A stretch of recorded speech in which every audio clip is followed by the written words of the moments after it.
Sa ngalan ng Ama at ng Anak at ng Espiritu Santo, Amen.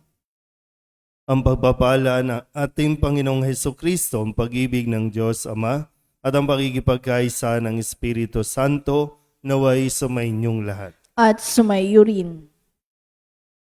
Mga kapatid, tinipon tayo bilang mga kaanib na angkan ng Diyos, kaya dumulog tayo sa maawaing Panginoong nagpapatawad ng lubos.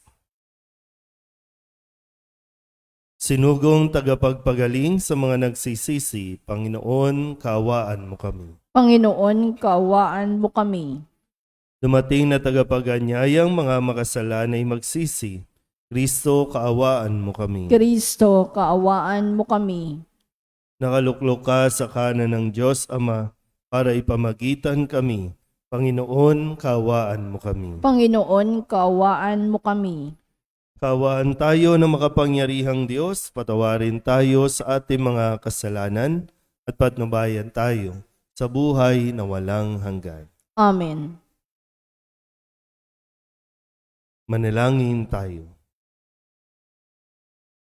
Ama naming makapangyarihan, nililingap mo ang mga walang inaasahan kundi ikaw. Hindi maidarangal at hindi magiging banal ang sinumang sa iyo'y napapawalay. Dagdagan mo ang iyong kagandahang loob sa amin upang sa iyong pamumuno at pangangasiwang magiliw, mapakinabangan namin ang mga biyaya mo sa lupa bilang pagkakamit na namin sa makalangit mong pagpapala sa pamamagitan ni Jesucristo kasama ng Espiritu Santo magpasawalang hanggan. Amen. Umupo ang lahat.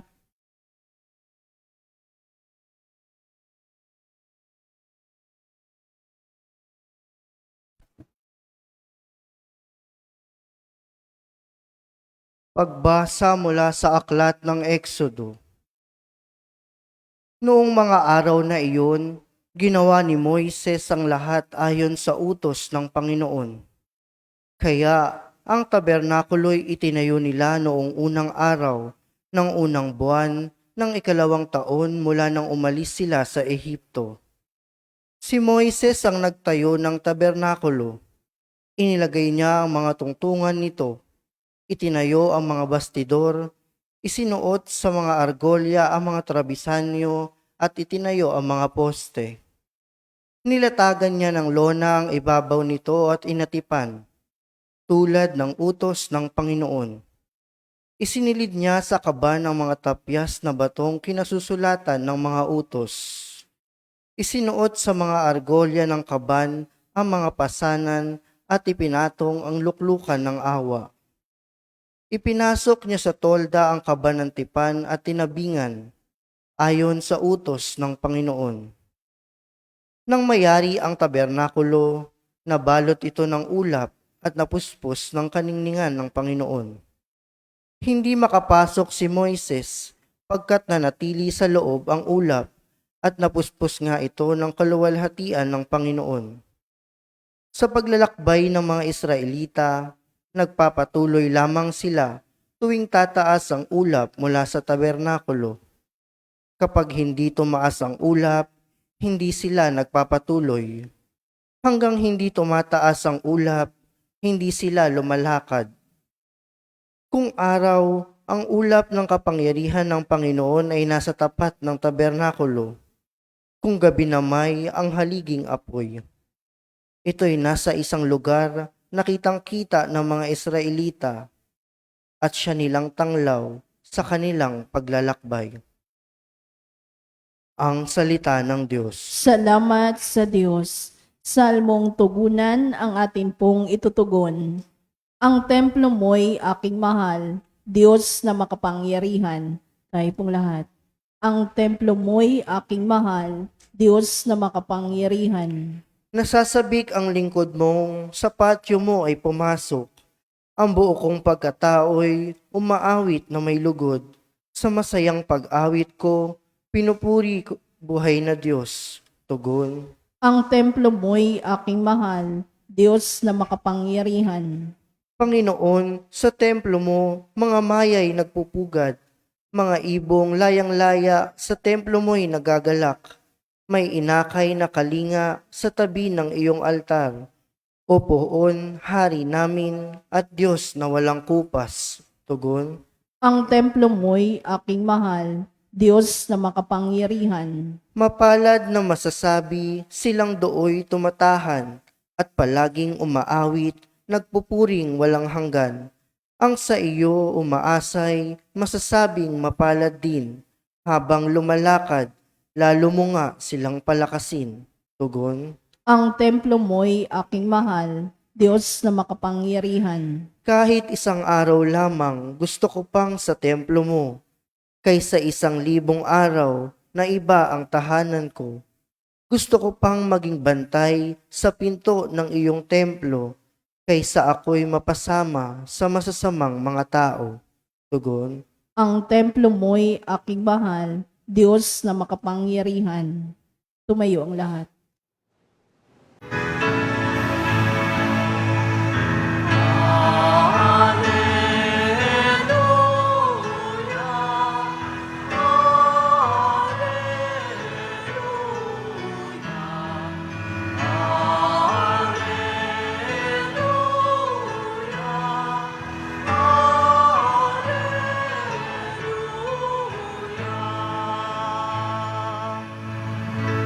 Sa daigdig ay laganap, liwanag na sumisikat,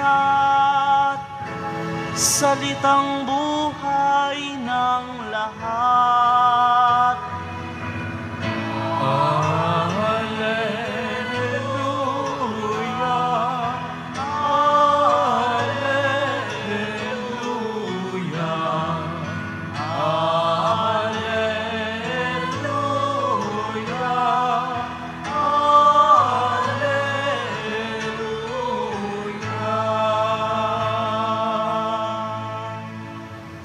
Sumainyo ang Panginoon. At sumaiyo rin. Ang mabuting balita ng Panginoon ayon kay San Mateo. Papuri sa iyo, Panginoon. Noong panahong iyon, sinabi ni Jesus sa mga tao, ang paghahari ng Diyos ay katulad din ng isang malaking lambat na inihagis sa dagat at nakahuli ng sari-saring isda.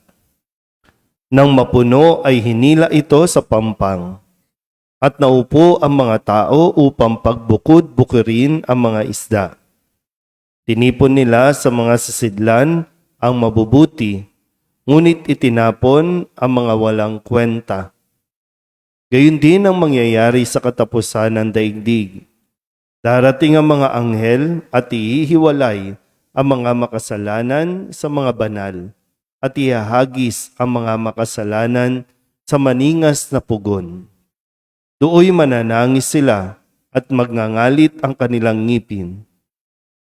Naunawaan na ba ninyo ang lahat ng ito? Tanong ni Jesus. Opo, sagot nila.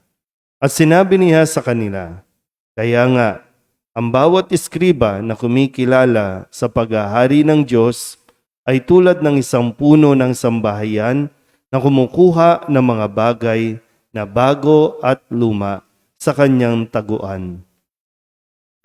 Na masabi na ni Jesus ang mga talinghagang ito, siya'y umalis doon. Ang mabuting balita ng Panginoon. Pinupuri ka namin, Panginoong Hesukristo. Umupo ang lahat. Isang maganda at mapagpalang umaga po sa inyong lahat. Ngayon po ay Huwebes para sa ikapitong linggo sa karaniwang panahon. At kung tutuusin, ito yung pagtatapos ng mga talinghaga na ipinapaliwanag sa atin at paulit-ulit na sinasabi ni Jesus ang mga talinghaga para maintindihan natin ang paghahari ng Diyos. Ang tanong, ano ang naunawaan natin tungkol sa paghahari ng Diyos? Mayroon ba? May tumimo ba sa isipan natin? Ano? Kaya nga pinagkakaadiinan lagi, di ba no? Ang may pandinig ay makinig. So yung mga nakinig o may narinig at talagang isinapuso, nakakatiyak tayong magiging maganda ang kahihinatnan natin. Pero kung wala, katulad tayo ng lamok na pinapatay ninyo dyan, maya't maya. No? Pero yun yung realidad. Sinasabi ulit sa atin, para mas mainawaan natin, darating ang panahon na tayo po ay hahatulan. Sabi nga, ang paghahari ng Diyos ay katulad nito. Pag naghahagis ng lambat, no, kung dati po, no, nito mga nakalipas na araw, ang ginagamit ni Jesus, may mga kinaugnayan sa pagtatanim, pagsasaka, no, may naghasik ng binhi tungkol sa mga binhi, tungkol sa mga ginagamit sa bahay. Ngayon naman, mga ginagamit ng isang mangingisda. Kapag naghangis ng lambat ang mangingisda, hindi naman niya alam kung sino ang mahuhuli. Pero lahat, kapag nalambat, pasok sa lambat, huli yan. May silbi o walang kwentang isda kasama sa lambat. Pero pagdating sa, sabi nga, no, pagdating sa pampang, ang mga anghel, yung mga tauhan, pagbubukod-bukurin. So, dun malalaman kung ano yung mga qualities na nakapasa para maging mabuti at hindi ihagis doon sa maningas na pugon. Yung realidad, yung katotohanan na ayaw natin pinag-uusapan, mamamatay tayo lahat. May katapusan tayo sa mundong ito. Lalambatin din tayong lahat. Pero hindi natin pa alam, wala isa man sa atin, ako o kung sino man dito, ang pwede magsabing, ikaw ay mabuti, ikaw ay masama. Ikaw mismo, kailangan mong ma-evaluate ang sarili mo. Naging mabuti ka ba? Naging masama? Isang po, no, pag basehan natin, wala naman po akong ginagawang masama. Pero wala ka rin ginagawang mabuti. Ganun na rin yun. Wala kang ginagawang masama. Lahat tayo pwedeng sasabihin natin, ba't ako? Wala naman akong ginagawang masama. Pero wala kang ginagawang mabuti. Yung mga dahilan po, no, ng maraming namatay. Sa panahong ito ng panahon ng bagyo, maraming namatay. Sasabihin natin, wala tayong kinalaman dyan. May bahagi tayo. Dahil kapag hindi tayo tumututol sa mga gawaing masama, ibig sabihin, kinukonsinti natin ang gawaing masama. So kabilang pa rin tayo sa may pananagutan.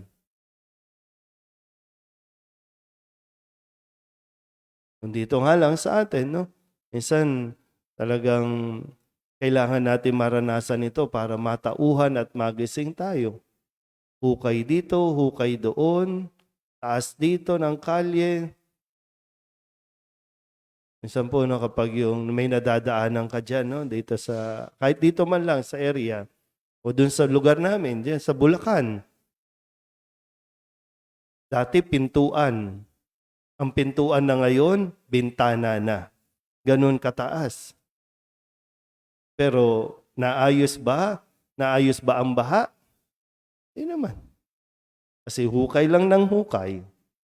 Wala namang daluyan ng tubig. At dahil naipon ng tubig, ayan, kinakagat kayo ng mga lamok. Pero wala tayong ginawa kasi. Hinayaan lang natin. So, pagdating ng araw, doon tayo hahatulan sa ayaw at sa gusto mo. Minsan gusto nyo mabuhay ng mahabang mahaba. Pag tinanong mo yung katabi mo, gusto mo na ba? Handa ka na ba mamatay? Ayaw po, ayaw po. Anong silbi mo sa mundong ito kung ayaw mo pa rin mamatay? Ihahatulan tayo. Tandaan natin, ha? Ang paghatol ay nasa Diyos. wala sa tao. Mananagot at mananagot tayo. Kung tayo ba ay puro kwento lang, pero walang kwenta. Tandaan niyo po, lahat, pag inihagis ang lambat, lahat mahuhuli. Maliit man o malaki, mabuti man o masama, uhulihin. Saka pa lang ito, hahatulan, saka pa lang ibubukod. Yun lang. Hindi ko alam, hindi natin alam kung nasaan tayo o saan tayo mailalagay. Mahirap po yung kapugon. Totoo po ang impyerno. Minsan kapag maganda rin yung medyo matakot din tayo, no? Kasi yung alam natin mahirap doon, no? Mahirap mabuhay doon na habang buhay sinusunog. Kasi pag wala yan sa isipan natin, wala. Magiging bara-bara lang ang buhay natin. Pero mayroon tayong dalawang tinitingnan na buhay pagkatapos ng buhay dito. Sa walang hanggang apoy o sa walang hanggang kapayapaan. Mamili ka. Your choice. Your decision. Pero lahat ibinigay na ni Kristo para maipaliwanag niya ang tungkol sa paghahari. Tandaan natin, hindi automatic na tayo ay nagsisimba araw-araw, sa langit tayo. Masigit nga ang hamon dahil araw-araw ko nagsisimba, paano natin ito isinasabuhay at paano ipinapakita o nakikita ng mga tao ang resulta o ang epekto ng pang-araw-araw nating pakikinig ng salita ng Diyos at pagtanggap kay Jesus sa banal na Eucharistia. Amen?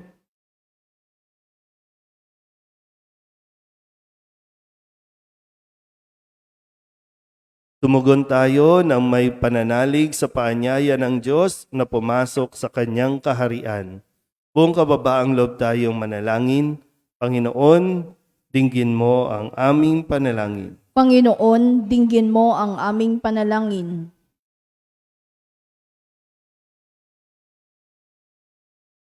Ang simbahan naway huwag tumigil sa pagpapahayag ng ebanghelyo sa lahat ng tao, dako, wika at kultura. Manalangin tayo sa Panginoon. Panginoon, dinggin mo ang aming panalangin. Ang mga tao naway huwag manatiling sarado sa nakaugaliang kultura. Pagkus mapayaman nila ang isa't isa sa kanilang pananampalataya kay Kristo. Manalangin tayo sa Panginoon. Panginoon, dinggin mo ang aming panalangin. Ang mga walang-wala sa mundong ito, naway maging mga tagapagmana ng kayamanan ng kaharian ni Kristo. Manalangin tayo sa Panginoon. Panginoon, dinggin mo ang aming panalangin. Ang mga pinaghihinaan na ng loob dahil sa bigat ng kanilang mga pagsubok at karamdaman, naway huwag ipinit ang kanilang mga puso at bagkus palalimin pa ang kanilang pananampalataya kay Kristo sa dinaranas nilang mga pagdurusa. Manalangin tayo sa Panginoon. Panginoon, dinggin mo ang aming panalangin. Ang mga namatay naway tanggapin sa kaharian ng langit. Manalangin tayo sa Panginoon. Panginoon, dinggin mo ang aming panalangin. Idulog din natin sa Panginoon ang ating mga personal na kahilingan at mga panalangin para sa ating mga pamilya, kasama ang mga kahilingan ng mga nanonood sa online. Lahat ng mga misang pasasalamat, special na intensyon, mga agarang paggaling ng mga may sakit, at ang lahat ng mga kaluluwa na inihiling na ipagdasal sa misang ito.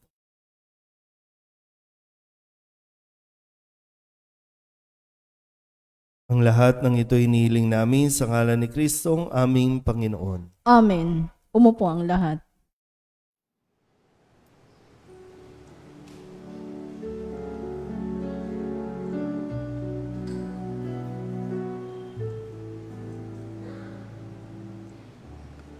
Panginoon,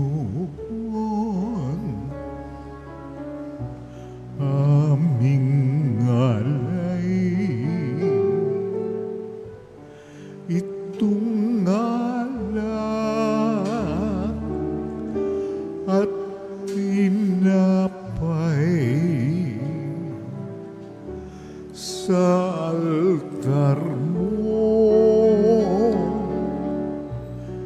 Ilalagay,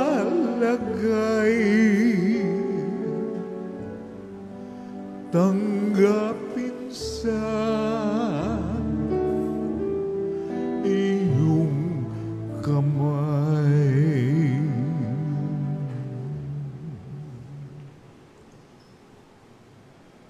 Manalangin kayo mga kapatid upang paghahain natin ay kalugdan ng Diyos Amang makapangyarihan. Tanggapin nawa ng Panginoon itong paghahain sa iyong mga kamay, sa kapurihan niya at karangalan sa ating kapakinabangan at sa buong sambayanan niyang banal.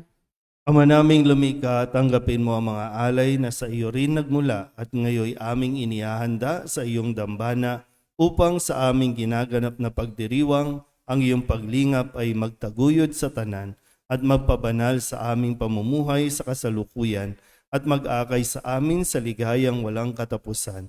Sa pamamagitan ni Jesucristo kasama ng Espiritu Santo, magpasawalang hanggan. Amen. Sumainyo ang Panginoon. At sumaiyo rin. Itaas sa Diyos ang inyong puso at diwa. Itinaas na namin sa Panginoon. Pasalamatan natin ang Panginoong ating Diyos. Marapat na siya ay pasalamatan. Ama naming makapangyarihan, tunay nga marapat na ikaw ay aming pasalamatan. Sa iyong paglingap at kagandahang loob, ang tao'y nilikha mo at pinangangasiwa sa sansinukom. Sa hangad mong siya'y iwastong lubos, siya'y pinagdusa mo sa kanyang pagtalikod. Sa iyong paggiliw, iyong ipahintulot na makabalik siya sa pamamagitan ni Kristo Jesus. Kaya kaysa ng mga anghel nagsisiawit ng papuri sa iyo nang walang humpay sa kalangitan, kami nagbubunyi sa iyong kadakilaan.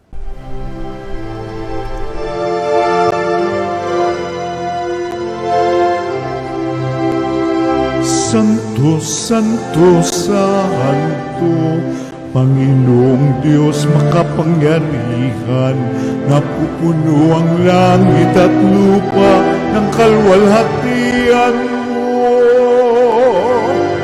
Hosana sa kaitaasan, pinagpalang na paririto sa ngalan ng Panginoon. Hosana sa kaitaasan.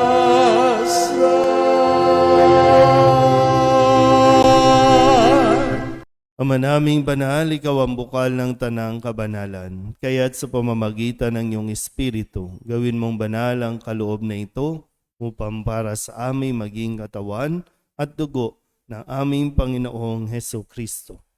Bago niya pinagtisang kusang loob na maging handog, hinawakan niya ang tinapay, pinasalamatan kaniya, pinaghati-hati niya iyon, iniabot sa kanyang mga alagad at sinabi,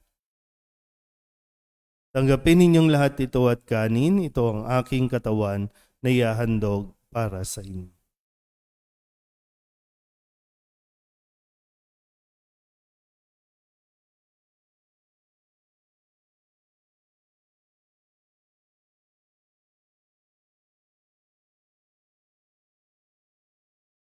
Gayun din naman nang matapos ang hapunan, hinawakan niya ang kalis, muli kaniyang pinasalamatan. Iniabot niya ang kalis sa kanyang mga alagad at sinabi, "Tanggapin ninyong lahat ito at inumin. Ito ang kalis ng aking dugo ng bago at walang hanggang tipan. Ang aking dugo na ibubuhos para sa inyo at para sa lahat sa pagpapatawad ng mga kasalanan. Gawin ninyo ito sa pag-alaala sa akin."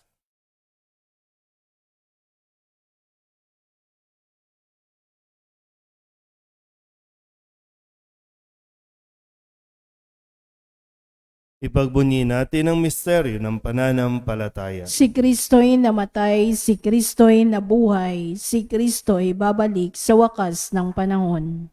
Ama, ginagawa namin ngayon ang pag-alaala sa pagkamatay at muling pagkabuhay ng iyong anak, kaya tiniaalay namin sa iyo ang tinapay na nagbibigay buhay at ang kalis na nagkakaloob ng kaligtasan. Kami napapasalamat dahil kami iyong minarapat na tumayo sa harap mo para maglingkod sa iyo. Isinasamo namin kami magsasalo-salo sa katawan at dugo ni Kristo ay mabuklod sa pagkakaisa sa pamamagitan ng Espiritu Santo. Ama, lingapin mo ang iyong simbahang laganap sa buong daigdig. Huspusin mo kami sa pag-ibig kay San Leon na aming Papa at ni Jose na aming Obispo at ng Tanang Kaparian. Alalahanin mo rin ang mga kapatid naming nahimlay na may pag-asang sila'y muling mabubuhay, gayon din ang lahat ng mga pumanaw. Tawaan mo sila at patuloyin sa iyong kaliwanagan. Tawaan mo at pagindapating kaming lahat na makasalo sa iyong buhay na walang wakas. Kay sana mahal na Birhen Maria na ina ng Diyos, ng kabiyak ng puso niyang si San Jose. Kay sana mga apostol at ng lahat ng mga banal na namuhay dito sa daigdig na kalugod-lugod sa iyo, may pagdiwang nawa namin ang papupuri sa ikararangal mo sa pamamagitan ng iyong anak na aming Panginoong Hesukristo. Sa pamamagitan ng Kristo, kasama niya sa Kanya, ang lahat ng parangal at papuri ay sa iyo, Diyos amang makapangyarihan, kasama ng Espiritu Santo, magpasawalang hanggan. Amen.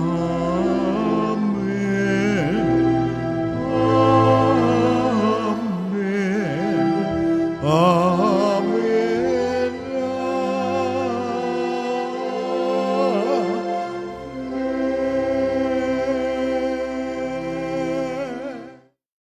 Sa tagubili ng manakagagaling na utos at turo ni Jesus sa Panginoon natin at Diyos, ipahayag natin ng lakas loob.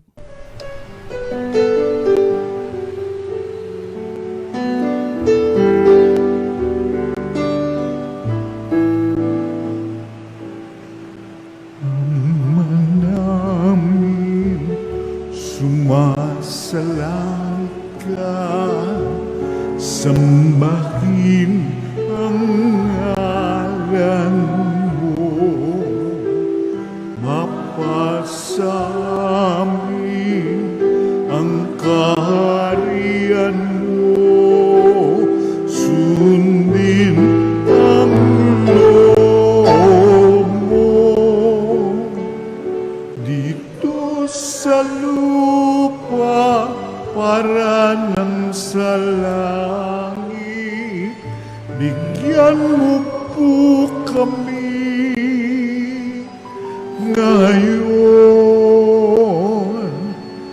ng aming kakanin sa araw-araw at patawarin mo kami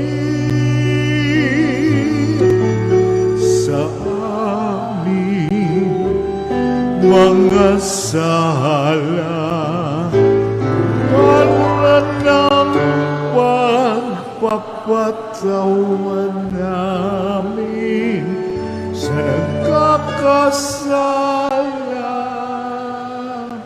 sa amin, at huwag mo kaming ipagdulot sa tukso,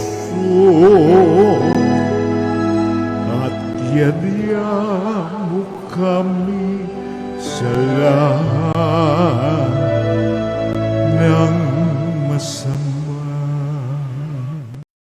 Inihiling namin kami iadya sa lahat ng masama, pagkalooban ng kapayapaan araw-araw, iligtas sa kasalanan at ilayo sa lahat ng kapahamakan, samantalang aming pinananabikan ang dakilang araw ng pagpapahayag ng tagapagligtas naming si Hesukristo. Sapagkat iyo ang kaharian at ang kapangyarihan at ang kapurihan magpakailanman. Amen. Panginoong Hesukristo, sinabi mo sa iyong mga apostol, kapayapaan ang iniiwan ko sa inyo, ang aking kapayapaan ang binibigay ko sa inyo. Tunghayan mo ang aming pananampalataya at huwag ang aming mga pagkakasala. Pagkalooban mo kami ng kapayapaan at pagkakaisa ayon sa iyong kalooban, kasama ng Espiritu Santo, magpasawalang hanggan. Amen. Ang kapayapaan ng Panginoon ay laging sumainyo. At sumaiyo rin. Magbigayin po tayo ng kapayapaan sa isa't isa.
Ito ang kordero ng Diyos.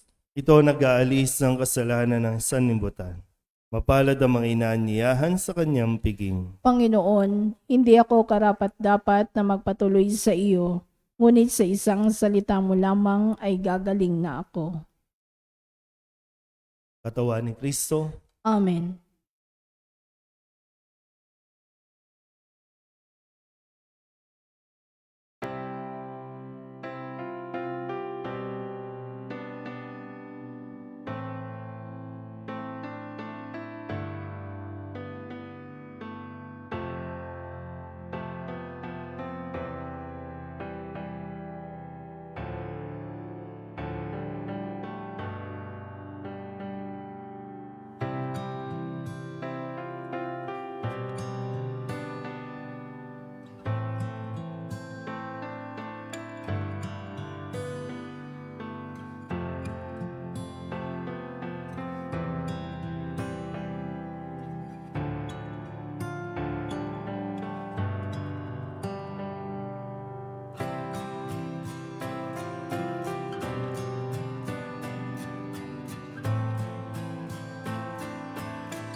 Manalangin tayo. Ama naming mapagmahal, pinagsaluhan namin sa banal na pakikinabang ang alaalang walang kupas ng iyong anak na nag-alay ng sarili niyang buhay para sa aming kaligtasan. Ipagkaloob mong ito ay magdulot ng pagunlad sa ipinamana niya sa aming pagliligtas. Bilang tagapamagitan kasama ng Espiritu Santo magpasawalang hanggan. Amen. Sumainyo ang Panginoon At sumaiyo rin. at pagpalain kayo ng makapangyarihang Diyos, Ama at Anak, Espiritu Santo. Amen. Tapos ang banal na misa, humayo tayo sa kapayapaan ni Kristo. Salamat sa Diyos. Magandang umaga po. Magandang umaga.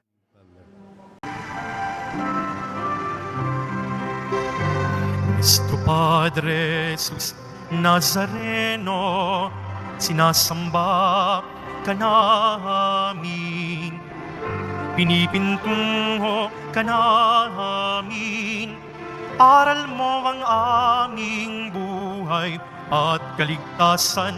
Nuestro Padre Jesus Nazareno, iligtas mo kami sa kasalanan. Ang krus mong kinamatayan ay sagisag ng aming kaligtasan. Nuestro Padre Jesus Nazareno, dinarangal ka na amin. Nuestro Padre Jesus Nazareno, nilulwalhati ka namin. Nuestro Padre Jesus Nazareno, dinarangal ka na amin. Nuestro Padre Jesus Nazareno, nilulwalhati ka namin.